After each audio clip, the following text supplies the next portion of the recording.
Usa ka purok sa barangay Baracatan, Davao City, gi-ulan og ice. Samtang pipila ka balay na nangadanyos sa Mlang o Alamada sa Cotabato Province tungod sa kusog nga ulan og hangin. Anang report.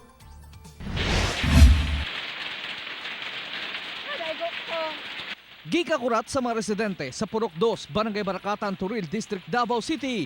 Dihang nagtaguktok ang atop sa ilang mga balay. Bandang alas 2 Domingo sa hapon.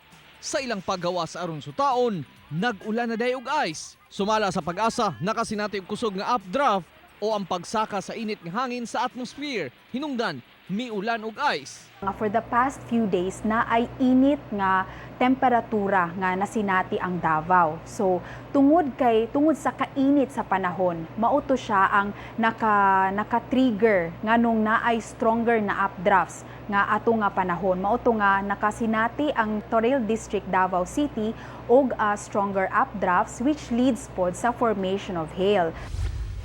Samtang mibundak ang kusog nga ulan nga may dalang kusog nga hangin sa dakong bahin sa Cotabato Province Domingo sa hapon. Kung asa, apektado ang barangay Bagong Tapay o barangay Haniway sa Mlang.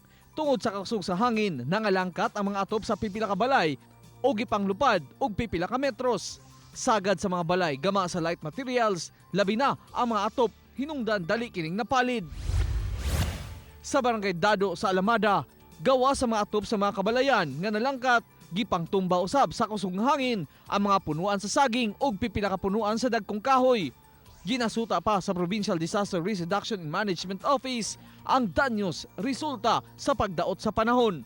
Wala hinoy gikatahong naangol sa pangitabo o giandam na usab ang tabang nga ihatag sa probinsya sa mga apektado. Kung naay thunderstorm, most likely makasinati kita og kusog na hangin, aduna po'y pagbundak sa kusog na ulan depende sa intensity sa ato ang thunderstorms ug sometimes aduna pod gani pag-ulan og hail or ice.